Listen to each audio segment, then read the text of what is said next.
Guys, this week on the AwesomeCast, we're talking about RFID tags, video games, big, small, and on your big screen. And welcome back the youngest member of the Awesome Audience. All this and more AwesomeCast. That seems to fit. What? Was he on before? He said he was on. I'm getting awesome!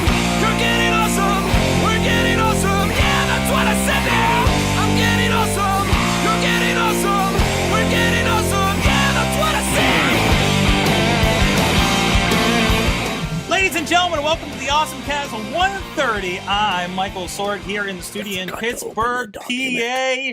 Chachi doesn't know what show it is. There's so many we do here on Tuesday nights. But this is the AwesomeCast with me. Like I said, we switched it up because somebody's on call. Chachi, guy on the couch. Chachi playing says balloons. He's I'm playing balloons. He's playing video games. He's doing his thing, like he usually does. Playing balloons. Playing balloons.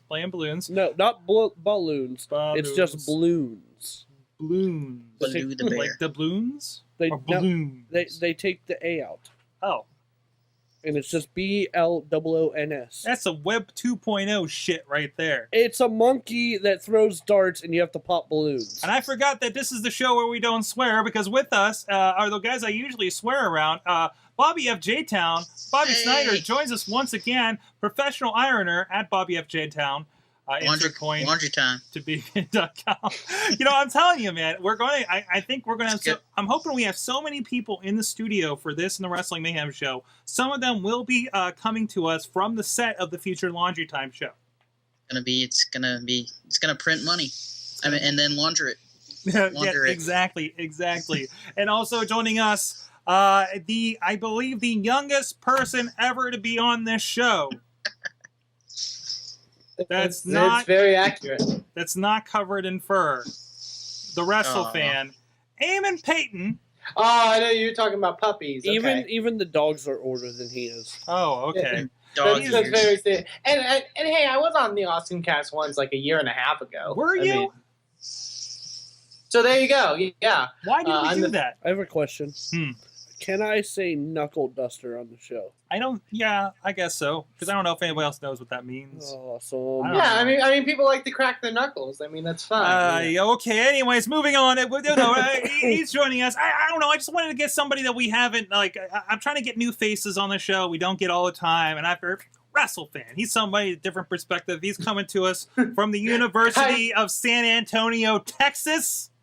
So I figure it's a different perspective. It's a younger perspective. You're a college student. You're seeing how other people are using some of the things that we talk about on the show. I thought it makes sense. Hopefully it does make sense. Hopefully I understand what you guys are talking about. Not Hopefully like black out because there's too many big words. Yes. You'll be the same as me, buddy. Hopefully we don't live to regret this. Yeah, so you better do a good job.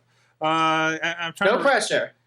No pressure at all. I mean, this is just us, and you're a technology enthusiast. I mean, you're a podcaster by trade. You do stuff on YouTube. You do stuff on social media. We kind of cover the breadth of the entire thing. So, right?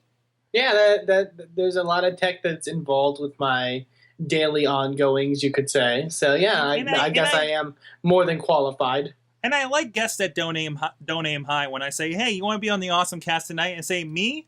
You sure?" LOL. Really? Which I think is exactly. No one else? Yeah, you LOL'd. And then I responded the letter Y because I was at a stoplight and hurried. So anyways, but don't text and drive, folks. We told him stopped. But that's how Bobby kind of answered me when he came on a couple weeks ago. Why didn't you do that today? Now that we've justified everybody, you kind of did it today too. Yeah. Now we've justified everybody's existence here. This is the AwesomeCast. Wait, why am I here? I'm still trying to figure that out, Chachi. You're here to read the title because it's still on balloons. you. So this is the AwesomeCast. You can find us. Yes, you can find us at awesomecast.com when it works. It kind of works now. Kind of.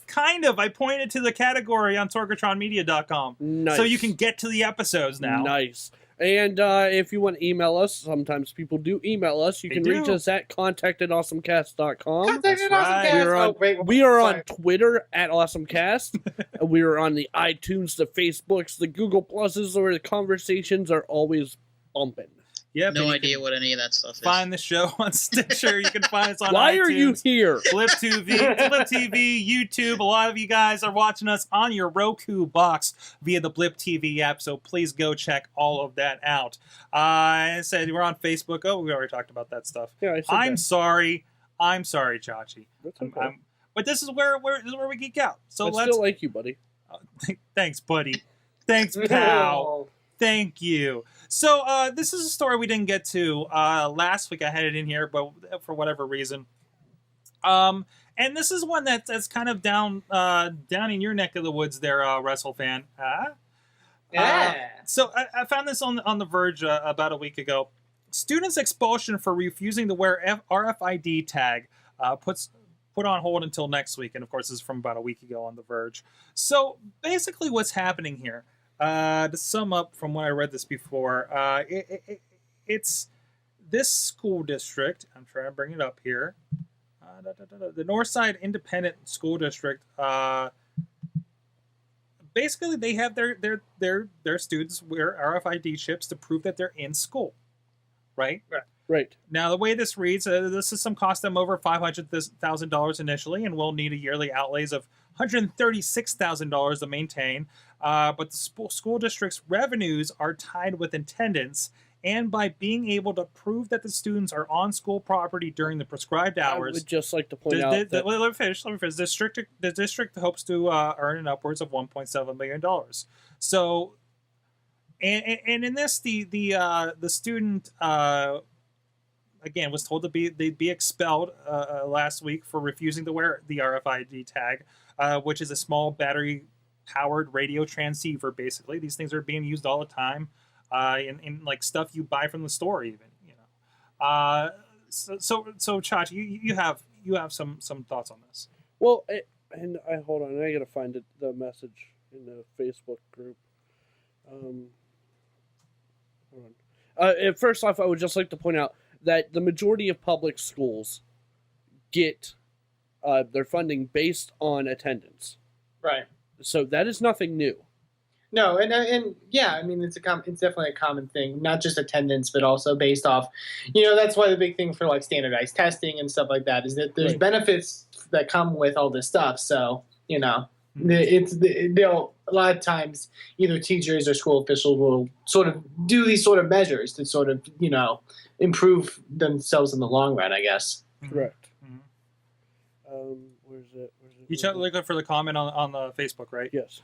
From Robert Galt. Yes, that's the one that says, yes, that would be it. He says on there, when will it end? How far will they go to identify people? This is sad. A scam to get money by tracking people like cattle. When will it end if this is allowed to proceed? All right. See, this is the comment that fueled my whole feelings towards this. Okay. What this commenter is failing to understand is that... Don't smile. No, what they're failing to understand... No, I'm smiling because that's my cousin. I don't care who it is. What they're failing to understand is that these students are only expected to wear these tags during school hours. Yeah. So, what that means is the school is actually bettering society by finding a way to make sure that these jackass kids are in school learning. I wonder what keeps them from just like keeping the thing in their locker.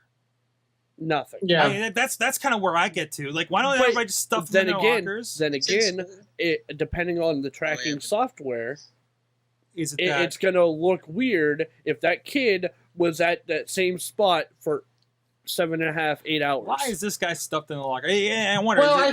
Is it tracking them to the point where? Oh, sorry. Where we know what classroom he is or anything like that too, right? I would imagine. Yeah, I would hope so. Or else they spent a lot of money on something that doesn't really work that well. The stats would be skewed. They're using the wrong tag. And Go ahead. Yeah. Go ahead, Eamon. Chachi, I understand exactly where you're coming from with that. But I do feel like, I think, at least this is from my experience in the high school system and stuff like that. Like, as far as like attendance and that goes, there's an easier way to monitor it. I think. And there's the idea of attendance, it's something that can be easily tracked. A lot of at least when I was in high school, like teachers, every class they would mark, they would be a mark for your attendance and they would send it off, and it's a way to track the students, class by class. In my opinion, having this sort of tag to sort of, like computer, I'm not sure how exactly they do it, but like to monitor them, I think it's just sort of almost a lazy way for them to, there's a way to do it. It would just take maybe a little bit more work on the hands of the officials. It's a little less paperwork for the teacher, at least, and they can concentrate on their schooling.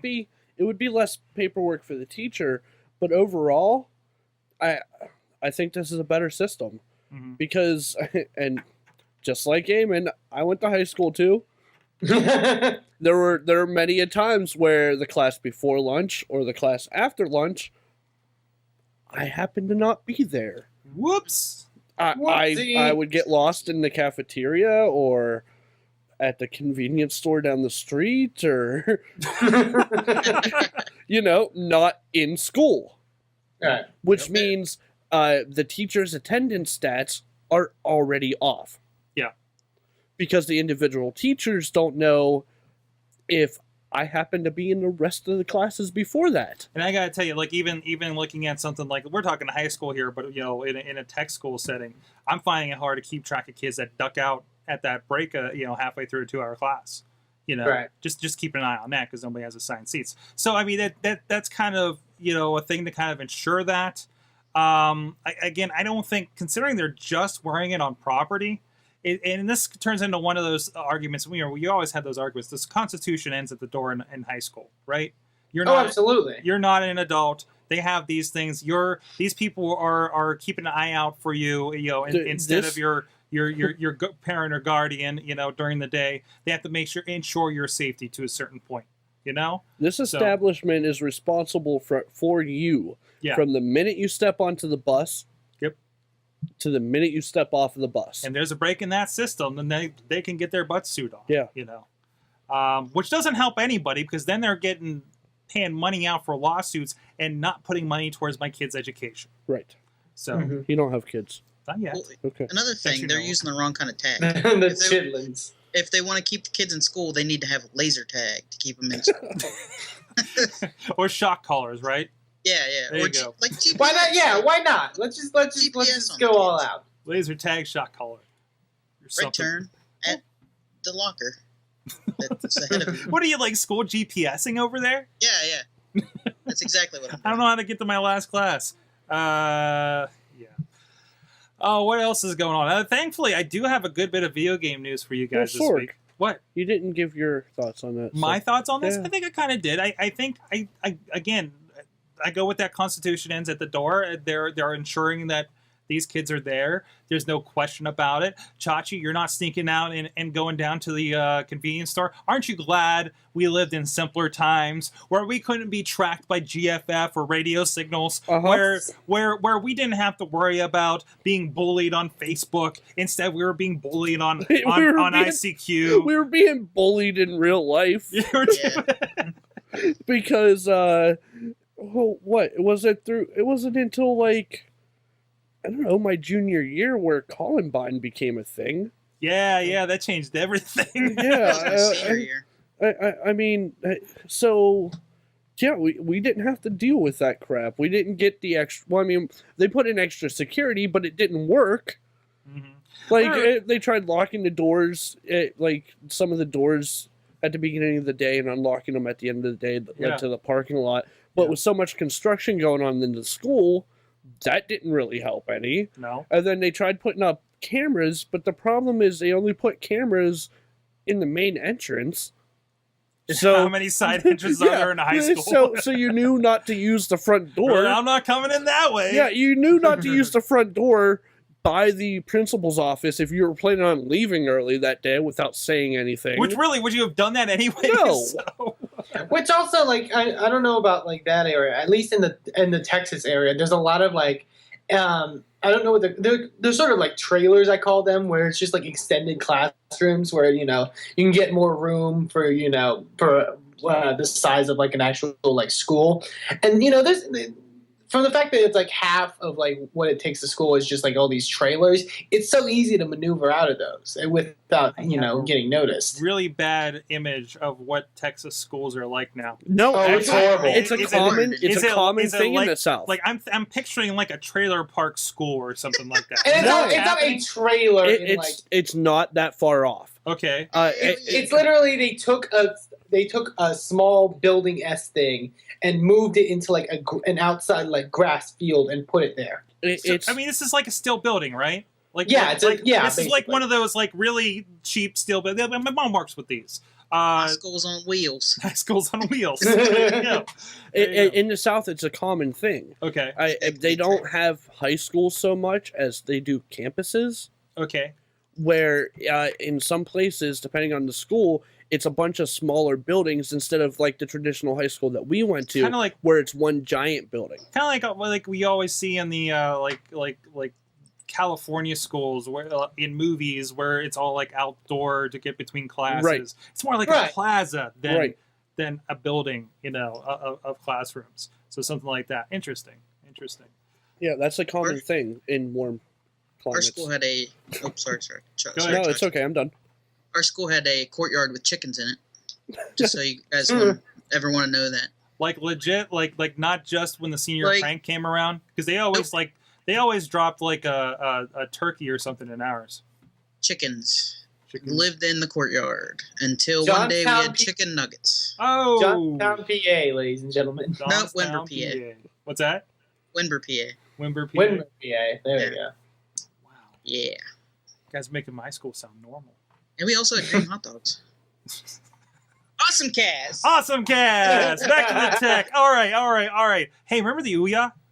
I do remember the Ouya? We were like, we should put some money on this thing. It's going to be a real thing. It's going to be huge. It's going to be huge. Actually, it's kind of tiny. It is really small. It's really tiny. Look at that. Like the device itself is rather small. We were really talking about, I mean, the idea was you're taking an Android phone sort of device and just making it for consoles, right? Shaping it for console gaming. But it's real, damn it! Ouya developer, according to The Verge, consoles to ship on time, available along SDK on December 28th. Merry Christmas! Wow. Woo. Yeah, in case you don't remember, the Ouya was not arguably was the most successful Kickstarter of all time, raising over $5 million. So again, this is going just to the developers right off the bat, but they say the SDK itself will be available to everyone, not just purchasers of the developer console. Correct. So I mean, it's Linux, so it's standard, right? So ideally, I didn't have to get in on the ground floor with this thing to get the thing to start working on something for the thing. No, you got in early, so you got in on the ground floor so that you could get. So A, you could make it happen, and B, so you could get it before everyone else could get it. Yeah. And then once everyone else gets it, it's Linux, it's Android, therefore it's made for you to mess with. Mm-hmm. You're going to want to get your hands on something to test it, make sure your thing actually works on this specific hardware. Right. But other than that, you got a head start at this point. Yep. On December 28th when this thing comes out. Tinker away. So it's real, and I'm wondering, it had a lot of support in. I'm wondering what it's going to do from there. Is it going to be the little Linux console that could at that point? Are you still? Is anybody else here? What's up? The little Linux console that could. Is anybody here still? I can't remember what we were so excited about, to be honest, because it was a few months ago. I hope they re-splash when it does come out for the rest of us. We were excited because it was another console. It was $100 console. Yeah. That seems like it has Minecraft, right? It should. Which is a big deal. It had a bunch of other people saying they're going to do exclusive stuff for it. What's up, Bobby? Is it does it play PC games? No, it plays Android. No? Oh. I think it works alongside games from. I don't know if they use the Google Play Store, or at least they have their own store, kind of like you think like an Amazon Fire Store, where it's Android stuff, but it's stuff vetted for the device. So I think because everybody, I mean, obviously, like your phone game, like Angry Birds for your phone, isn't going to directly work with this. It's a different console, right? It's a different controller. You actually have a controller. So they're going to have to do a little bit of an adaptation to the control scheme on it to make it work on your TV. And I have a feeling that in the long run, that's probably not too difficult to do that translation. Depends game to game, of course. And then you just port it over to this thing, and that's what the SDK is for. So you can start doing that. You can start porting over your Angry Birds. I wonder if the Google Play Store would be available on this. I really don't think straight up it will. I think it's too outside the box. I would be very surprised. It'd be cool if it was. You know how happy I would be if the Google Play Store was available on this thing from the get-go? Because all the stuff you bought will work on it. Yeah. That'd be amazing. Yeah, all the movies I bought, all of the music. I can't see that because you have to be kind of semi-vetted as a device maker in order for you to get the Google Play Store, right? Like it's like something like that. Like certain tablets don't have the Google Play Store. Like those cheapo Chinese ones. No, they get them? You can put the Google Play Store on them. Okay. But like something like Amazon Kindle, but still that's something different.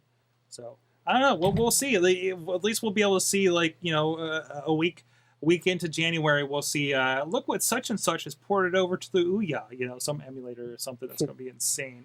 So so look for an avalanche of those sorts of stories coming soon.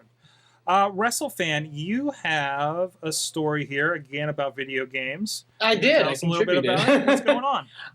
Yeah, this was one I actually I originally heard it from SourceFed, but I did some more investigating into it. Sort of interesting stuff. The Museum of Modern Art in New York City is adding video games to their collection, their display. They're doing a sort of, I guess, a section of their museum will be dedicated exclusively to video games. Oh, man. Ebert's not going to like this. Nope, not at all. He is going to be pissed.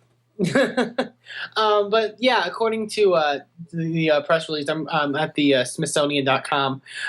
They have 14 games already announced for their display. Includes Pac-Man, Tetris, Another World, Myst, SimCity 2000, Vib Ribbon, The Sims, Katamari Damacy, EVE Online, Dwarf Fortress, Portal, Flow, Passage, and Cannabalt. Wait, Flow is in this? I'm sorry? Flow is in this? Flow is. Where's Riz at? Hey, I'm not Flow completely is a sure. great It's game. got a big O, and the rest of them are lowercase letters. I think that's the one that we've been playing, right? Like on Amazon and on iPhone. No, I think that's the one for the PlayStation. Oh, it's a different one? Okay. Yeah, I think so. But I don't think it's the dot pretty one. good collection here. I mean, this video has a lot of people like Lowell Bush now in here. They have a lot of other video game guys in this interview here. And some of the ones that are future, I guess, sort of perspectives if they want to move on with it is Legend of Zelda, Street Fighter, Animal Crossing, Super Mario 64, and Minecraft. So nice. So they're really looking for the stuff that were like kind of the genre benders. Oh, Shenmue! They just showed Shenmue. Yes. Get those little toys. I'm still. Why am I excited about Shenmue? But I was. It just took like 3 weeks of my life. Anyways, so yeah, no, that's pretty cool. Kind of like the more vetting of video games as an art form, right? Yeah, I'm pretty sure that's the consensus of a lot of people on this show. Mm-hmm. Yep. I mean, anything to prove that we haven't completely wasted our time with this over all these years, right? Right. And I was interested sort of in like the criteria that they were sort of basing it a lot on. It's not just the actual like video game experience, but also stuff that including like the coding and stuff like that. Mm-hmm. That plays into it being considered an art form. So yeah, have you seen the coding? I got kids banging their heads against the wall for HTML. Can you imagine this stuff? I mean, I'm just throwing that out there. The coding itself can be considered a work of art. It's another world when you get into something like that. That's why when I've had friends and stuff say I want to get into video games. I'm like, are you sure you want to get into video games? Do you know what all goes into a video game? You want to be a coder? Have you coded anything yet? You want to do art? I hope you really like to do art because you're going to be working on like that dragon's wing for 6 months. Okay, I mean that's or just like you will be working on every blade of grass in there. You see how detailed games are? Do you want to be the person that works on that little detail? Does that excite you? If that sounds really boring, you should go back and continue playing Black Ops and shut up. I worked on a video game. Oh, which video game did you work on? Skyrim. Oh, what'd you design? The scale on the one dragon right there. I mean, but seriously, like, it's not that bad. But it is one of those, like, you really gotta love this thing to be part of this, because especially something like where it's teams that are like hundreds of people, and does get to that point where you're working on a blade of grass. Somebody has to make that blade of grass. Everything you see. There was a game designer. I was reading somewhere where they were asked them what they've been working on for like the last month, and somebody's like, "Oh, I was working on a rock the last 3 months." Like, seriously, that's what I'm saying. A rock. That's what I'm saying. A good friend of mine, he actually is in the bit of the game design industry, and he told me, like, he graduated about when I did, probably around the same age, and he says, yeah, I'm probably going to do about another 5 years of this, and I'm going to find something else. I'm going to retire and find something else. I'm like, holy crap, you're not even going to be 40 by then. And he's like, yeah, burnout's real big in this industry, Only the big guys like a Peter Molyneux or Nolan Bushnell or some of these other guys actually stick around, because now they have underlings to do all that boring crap and designing rocks and grass blades, right? I mean, that's really, because you don't last, I don't think, being a grunt in an industry like this. Hey, guess how many people it takes to make that grenade explode that you just threw in Call of Duty? Think of the little people. Think of the little people that made the laser sight work in Call of Duty. Think of the little people that made that little sweet RC car that blew up that guy. And you're like, that was cool. Who's the next person I'm going to kill? Somebody did that. Wow. Okay, off the soapbox. Let's move on. That's somebody's baby. That's somebody's baby. He didn't get to go home because he was late on a deadline to make that rock. He slept on his desk. On his desk. On it, under it, in it. And you're criticizing that one grenade throw. You wonder why video game guys get so pissed off when you just slam the crap out of their games. I don't care. Because good or bad, they spent a buttload of time on that. I know, Chachi, you're very critical of that indie game, the movie, but those guys, I mean, they dedicated how many years to one game? Do not care. Nope. Do not care. What is your? I've heard some stuff about indie game, but I don't know. I have absolutely no problem with the documentary itself. The documentary itself is very well done. It's extremely well done. I love it. And is watchable from start to finish. I've actually watched it a few times. Mm-hmm. I bought it before they released it on iTunes. They did it's on Netflix now too. I think. It is right, and it's on Netflix now. Yeah, check it out. But my issue is with Phil Fish. Phil, my dear friend Phil, designed the game. That guy designed the game Fez, which in and of itself is an amazing game. It is. If it works. Mm-hmm. My first issue with Phil was at one point in the movie, or in the documentary, spoilers. He has to. No, this isn't spoilers. It's known history. He has to get a waiver signed by his original partner for the game in order for him to show it at PAX. Mm-hmm. And he flat out says, because the camera crew asked him, he's like, they're like, so what happens if he doesn't agree to sign away his rights? And he's like, I will literally kill myself. And I'm like, no, I'm sorry. When it comes down to it, just a game. I go back to that thing when it's something like this, when nope. it's something when it's something like this, when it's something like acting, when it's something like being a good designer and people that kind of excel. I always go down to there has to be something freaking wrong with you. Yeah, because to want to dive yourself into something like that, be a developing, acting, everything like that. Because most people are like, there has to be something that drives you. And usually it's like how many well-adjusted comedians do you know out there? Right. And I think that'd die a plot. That just made me think, and I think that some of the stuff you mentioned before, how I compare it to like going into the wrestling business. Yeah, surprisingly enough. Well-adjusted people don't do this, right? Right? Even this. Well-adjusted people don't sit every Tuesday night behind a bunch of cameras and do this, right? True. I'm well-adjusted. Chachi. Yes, sir. They talked about this actually this week on this week's Indoor Kids, and they brought up a good point about he basically threw himself into this game, and it was so much like time and energy spent on it. They said it was a little like forward of him to say that, but I mean when you throw yourself into a project like this, it can Really? take a toll on you. In the long it's like your run. baby. In the long run, the guy just needed a hug. And none of this would have happened, and we wouldn't have had a great game from it. I'm not denying the fact that he spent 5 years mostly designing this game by himself. Okay? I will not deny that fact. I will not deny the fact that a game of this, what's the word I'm looking for? Caliber, depth, magnitude. That's a good one. A game of this magnitude won't stress you out. I'm not gonna, or will stress you out. I'm not gonna deny that fact.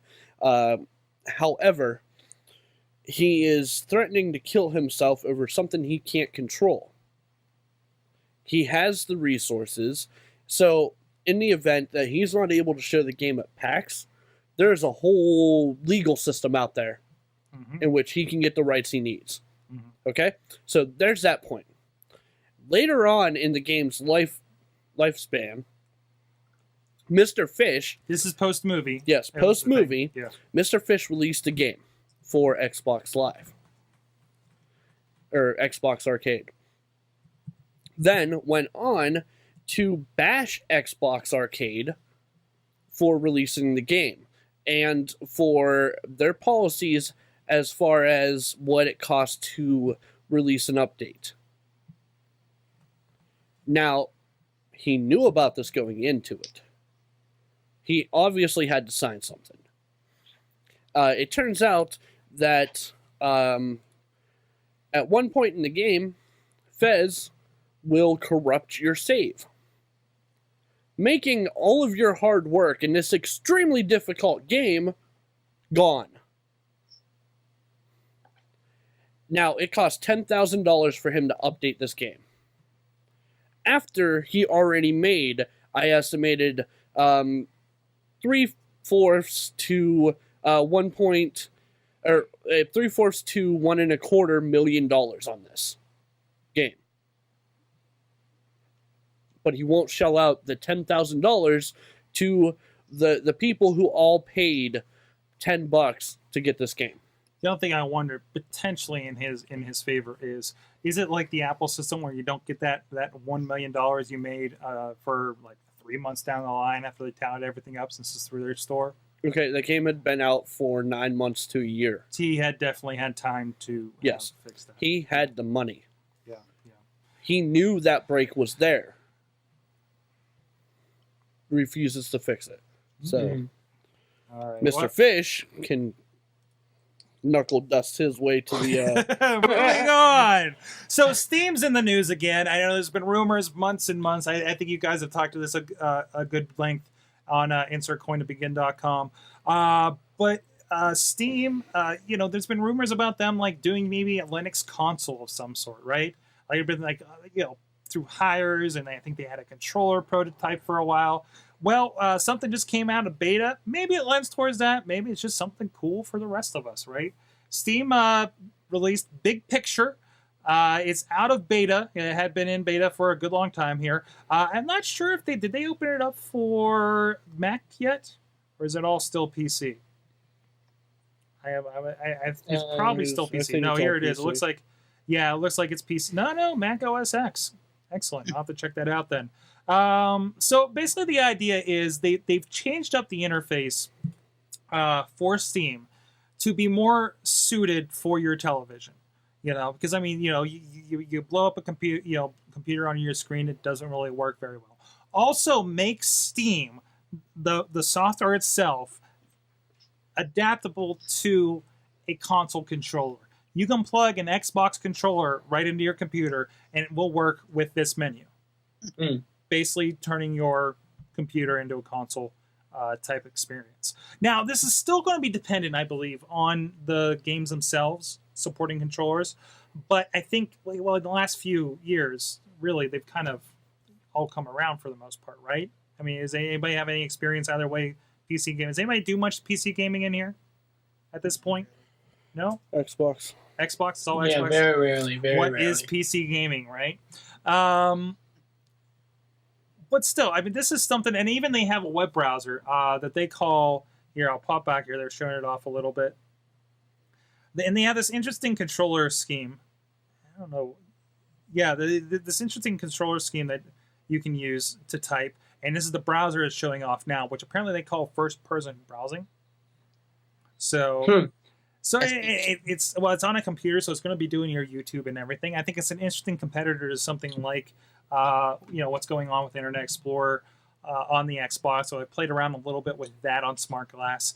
On top of that, they are also doing a giant sale of about 30 games. If you look at this list, you'll notice it's a lot of games that you've seen on consoles. Lego Star Wars, Lego Batman 2, both for around $10. Sonic Generations, Counter-Strike. What else in here? Amazing Spider-Man. What's that? Super Meat Boy. Super Meat Boy, Castle Crashers, Left 4 Dead. Stuff like that. Like stuff that's going to work really well. Portal 2 is only $5. Holy crap. Just bought Portal 2. What? I just bought Portal 2. Oh no, Bobby. So I mean, I think that's really cool, and I think, and I don't know how many people are going to do this. I mean, this is for more the tech heads that are going to drag that PC down or make a PC to hook up to their computer or something. There was some talks about they were talking about on the one show I was listening to that they might be doing something where you can kind of beam that to a TV and don't have to move your computer into another room. But really, like grabbing something like a little shuttle case and just packing that full of decent enough PC hardware, sticking that on there. It's a nice, cheap, buying the games on this are super cheap when you look out for these sales and stuff. I mean, just the obscene list of games that I may never get to because of sale weekends on Steam. And now, I could potentially hook this up to my big TV and play them like I do my Xbox. I think that's a really cool option. What do you guys think about this? You think this is something to kind of rejuvenate a little bit of interest in PC gaming as our, we're playing Xbox a lot, but it is a little bit going off hardware-wise. Yeah, I think it could. I definitely see the potential there, but I do agree with what you said that it may not connect with such like a wider audience. Mm-hmm. It may be just sort of towards that very specific audience that knows more about it. So I don't know. I could see, but it definitely has the potential. You gotta think you make yourself a console that has over 25,000 titles. Jeez. And this idea that they want you to be kind of in Steam, because this is the largest video game platform out there right now. Is people on Steam, and it has a community. It's basically got an Xbox Live built in as far as that community thing, because that no matter what game you're playing in Steam, that will pop up over top as an overlay. And it's really cool how they have this thing set up. I think for the most part it'll support headsets across Steam as well. Don't quote me. It's been a while since I've done that. What do you think of this, Bobby? I think it's really cool. I think it would get me to play more PC games, but my computer's not the best, like for gaming. Which is like a lot of times a problem, right? Yeah. I have a laptop. It's not a gaming laptop or anything. I can play Portal, the first Portal. I think I played Civilization 5, and the graphics started to lag a bit. Mm-hmm. But that's not really that graphically intensifying of a game.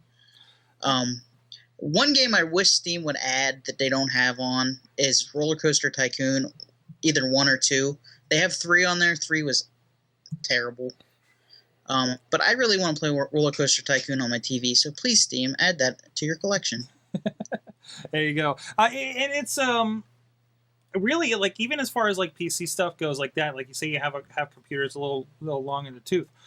What's really nice, since they have that entire back catalog, is like do something like, hey, you ever want to play the Quake games again? Go grab the Quake games, and they'll run great on that kind of older laptop you got sitting there, right? Like, I think there's a lot of opportunities to kind of rejuvenate those older computers if you are sitting on something like that. Because, I mean, this stuff is so cheap.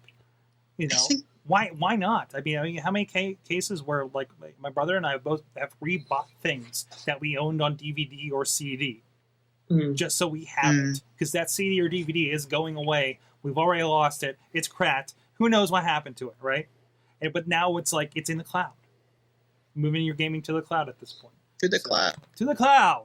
So I don't know. I think it's really cool. Something to watch out for. This might be kind of that first step, and maybe that gets. This is what the future is. That turns into a Steam, console. Maybe it'll just be a PC with this running over top of Windows, for all we know, right? So. All right, what else we got here? I got a couple more. Let's talk. We talked a lot about social media so far. I'm sorry, we talked a lot about games so far. So I saw an interesting all these polls, right? I wish Rob was here to tell me how stupid all these were.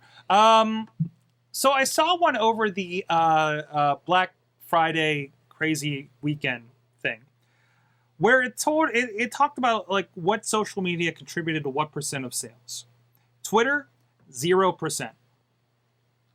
Really? I don't believe that. That way you gotta wonder how they're tracking it. Are they tracking direct clicks? How many times have I recommended something to you? Chachi, how many times have you talked about a movie that you were watching on Twitter? A lot. And how many times have I followed up on this to go back to a conversation we were having earlier? A lot. Exactly. Am I clicking on a movie to follow through with that? Yes. No. You usually watch what I tell you to watch. Yes, but you told me. You didn't say, "Hey, go watch what's a movie? Go watch Exit from the Gift Shop." You're just talking about it on Twitter and getting pissed off about it, right? Or same with the indie movie. I didn't click a link from your tweet to go do that. I was like, "Hey, I should go put that in my instant queue, or I'll store that in the back of my brain, for in the case of indie game." And it pops up on Netflix. No, that's that game Chachi that one time. Right. There's no way to really track these. No, there's not. Yeah, but we both know that you watched it because I told you to on Twitter. Exactly, which is really, and that's where everybody kind of sees a problem when I go to a client and says, well, I want to see these sales go up, and I want to see it directly from this through referrals from Twitter. I'm like, well, it's not really going to work that way. Mm-hmm. And this is why. Now Mashable has posted a not completely related one, but social media use leads to real-world actions.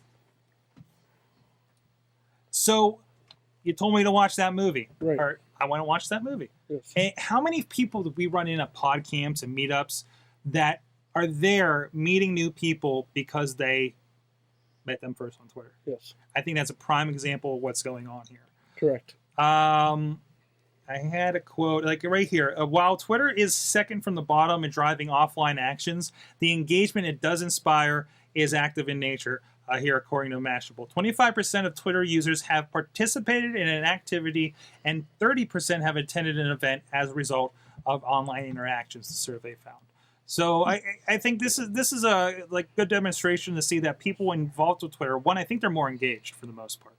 Right. They're actually involved in Twitter, like you guys are when it deals with the wrestling. Like Chachi is every day. What with 20-sided die rolls and God knows what else. I run an interactive Twitter. You do run a very interactive I always Twitter. want to participate in that, but then I forget to. But you're in a paradox, so it's Right. like Numbers it's like at 5 you. a.m. by the time he does that for you. So I tried to participate, but realized I was logged into the wrong account. You participate. Well, I mean, No, I mean from the die roll, because I always see it, and I'm getting into the shower, and by the time I'm out of the shower, it's like, oh, hey, you rolled the dice. I got a response from you. I know that if the Mayhem Show account, for example, like did this morning, responds to the 20-sided die roll, I know it's you. Okay. Because, for instance, you know that I left it on from the night before when Raw was on, on my Twitter, and I didn't look at it because it's too early in the morning. Correct. But really, I think that Twitter is, when you get those people involved, I think it is the most engaging in the long run. I think too much stuff kind of flies by. This is so weird because it could go either way, because really Twitter stuff kind of flies by. But when you see it, you engage in it. maybe it is that immediacy. Maybe because you know that post hasn't been sitting there for a while, right? Mm-hmm. Right. So, I don't know. I think it's a really interesting case. What do you think about this, Bobby? I like Twitter. Good. I think I've gone to like Comic-Con and stuff because of people talking about it on Twitter and just. Mm-hmm. I mean, I know you guys are in Pittsburgh and I want to go to Pittsburgh, but Move to Pittsburgh. I should move to Pittsburgh. I know, Move to but Pittsburgh. Let's move here, Bobby. Also, I call 21 for your dice roll tomorrow. Yeah. I'm sick of that joke. just get in ahead of it. How many times do you get that joke? Okay, then 22. I've gotten a number higher than 20 every single day I've done it. 58. And it's annoying, honestly. And to the point where I'm almost ready to bring in my percentage dice and do like a 1 to 100. Sweet. Nice.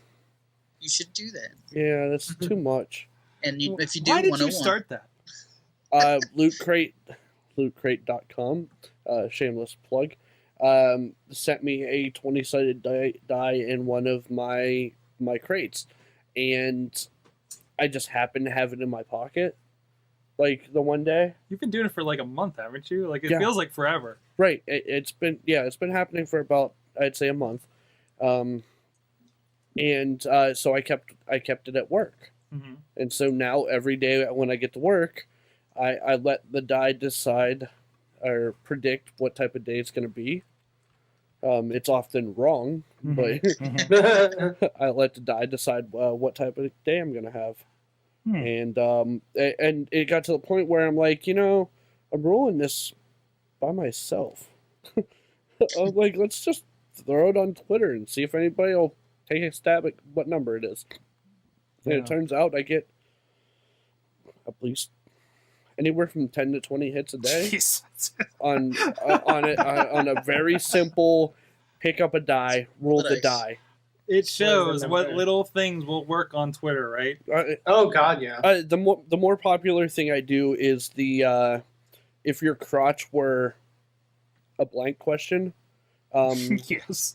And that one I can't take credit for. That's from a comedian, Ralphie May, who was talking about the dumb stuff his friend asked him when they're stoned. And the example he used, which also applies for just being on Twitter, right? Which, let's preface this: Chachi does not do drugs. No, I don't currently. But the first one that I posted was the direct one from his joke, and that's if your crotch were an 80s hair band, which 80s hair band would it be? And I just kept expanding from there with different scenarios. Yeah, with different scenarios. I've done wrestlers, I've done finishers, cars. Nobody heard my band. So, yeah. Poison. Oh, man. All right, one last story. Kind of a feel-good kind of story here to go. I'm a big fan of Backblaze. I back up all my terabytes of video on the Backblaze. They're really great. I don't even have a button on the site, I don't think, anymore. But go check them out. So they're very big about, like, we just need hard drives, right? We have these self-made systems. I encourage you, if you're interested in something like that, go to their blog. They show the units that they've built from scratch that make this work and make everything so cheap. It's a really cool story. And they're doing really good. And if you're a user of them, they're I think have a lot more access than something like than a Carbonite or something like that. So they're always looking for new hard drives. They opened up according to this, they opened up the Black Friday sales. Let's see if they remember which one it was. And they opened up some flyer and they said, $99 hard drives, right? $99 3 terabyte hard drives. Pretty good deal, right? I mean, I think you can maybe, if you look around, get one for $130, but typically they're going like $160-ish or so. They fluctuate lately. So they, I want to make sure I got this right. So Black Friday, they asked their users to be Black Friday drive farmers. Basically, they had about 50 people that signed up to buy the 3 terabyte drives from Costco. It was Costco from their website at $99 each, the Black Friday sale price, and send them the Backblaze for a $5 bounty per drive. So in this case, they talk about Dave here, who ordered his limit, 5 drives, which was over $500 on his personal credit card with tax and shipping included. For his effort, Dave would get an additional $25 for ordering the drives and having them ship the Backblaze. Easy, right? And you get reimbursed and everything, and we're really trusting Backblaze at this point. You got $25. I mean, that's like 5 months of their service. Well, it looks like it worked. Here's a picture here, guys, as they brought in over 300 drives from this thing. What? Look at that. Is that a drive? That's a drive. Drive for drives. Black Friday drive. So they call it drive farming, to not confuse you. But no, I thought that was really cool. That they pulled that off. A really cool, like, outside the box way of looking at this. You can check that over again. Backblaze.com. If you want to see a disease. What? I have Backblaze. Oh. Thanks, Bobby. Thanks for sorry. The company I'm trying to put over, because I really enjoy it. I'm sorry. Sounds like a horrible. I mean, it sounds awesome. Look, I got Backblaze. On that note, guys, hey, Eamon, Bobby. Yes. Thanks a lot for joining us.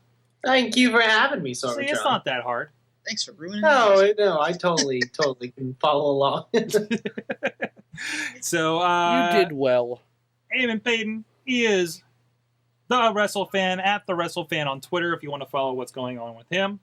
Yes, indeed. Also, WrestlingMayhemShow.com, and all for the podcast that I do with these gentlemen right here. But also, I blog every once in a while on WrestlingMayhemShow.com for my What WrestleFan Watched column. I hope to bring that back sometime soon. So, yeah, keep an eye out for that stuff.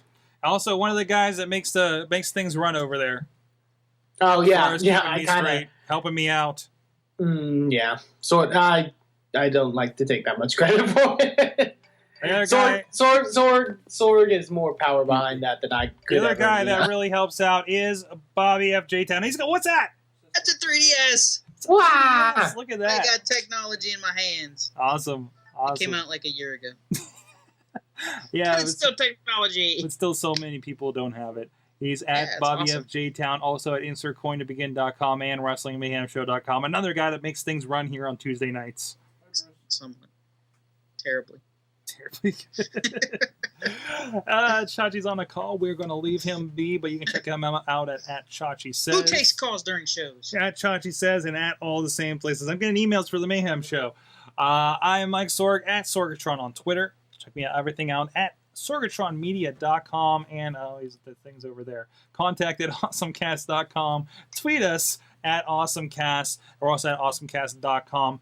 So you can check out all the past episodes. It's just forward to Sorgatron Media, but it's got all the links for your Twitters and Facebooks and Google Pluses over there as well. So go check that out and everything else we got going out. And join us here live every Tuesday at live.sorgatronmedia.com to get in on the action. So with that, I'm Sorg. For everybody else, thank you, our awesome chat room. You've been our awesome audience. Have an awesome week. We're getting awesome, yeah!